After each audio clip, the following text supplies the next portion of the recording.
बहुत अफसोस होता है ऐसे पाकिस्तानियों पे जो इस जैसे चूप लोगों को सपोर्ट कर रहे होते हैं। जी जी जी जी, नया फिल्टर आ गया है। ओके ओके, मैं बताता हूँ पब्लिक को, मैं बताता हूँ गाइस।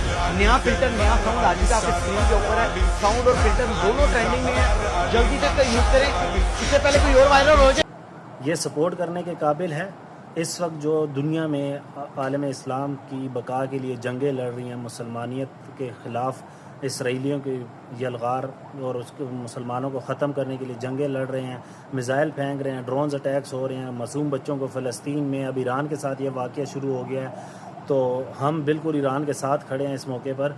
लेकिन इस किस्म के लोग देखें, ये उधर जुल्म जबर शुरू हुआ है, लोगों को मार रहे हैं, यतीम लोग यतीम हो रहे हैं, वहाँ पे बच्चे मारे जा रहे हैं, मज़लूम मारे जा रहे हैं, कोई गुनाह नहीं है। और ये जो है ना, ये यहाँ पे कह रहे हैं कि नया स्टिकर आ गया है, नया ट्रेंडिंग फ़िल्टर आ गया, आप इस फ़िल्टर को यूज़ करें, आपकी वीडियो वायरल हो जाएगी। अफसोस है ऐसे पाकिस्तानियों पे जो ऐसे टिकटॉकरों को फॉलो करके इनके फिर फॉलोअर्स देखें कि मिलियंस इनके फॉलोअर्स हुए होते हैं।